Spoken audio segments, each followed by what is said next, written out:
thanks for joining me again. I want to tell you a little bit more about forming the basic high angle grip. The grip that we've practiced so far has been with the tool vertical to the wood. When the tool comes in at an angle, we have to adapt our grips a little bit. So this is what I want to show you now. Use the same tool, a number 6 or 7, half inch, 10 mil, something like that will do. Take up the high angle grip as I showed you before, the tool vertical, middle finger down, between the blade and the wood, pinching, a sort of dagger-like grip, but angle it to the side. So this is now about 60 degrees. I'm going to show you the circle that I did before, but this time at an angle. Watch how my fingers have to adjust as I go around.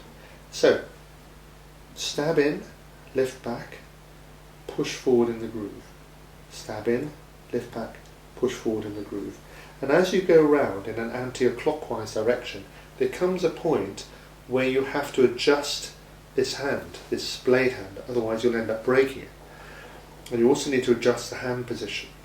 Stab, stab, lift, stab, lift. And you end up where you started from. So 2 important things are happening here.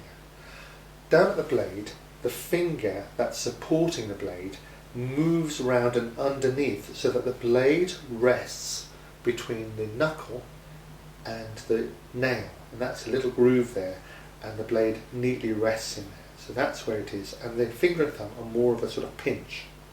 At the handle, the hand moves from being a pen-like grip to more of a pinch. And you need to develop this muscle here, this muscle between the thumb and the finger.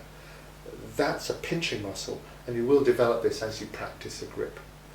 So, make this cut go round in a circle at an angle as I've shown you, and you'll soon sort out how the fingers have to adapt one side to the other.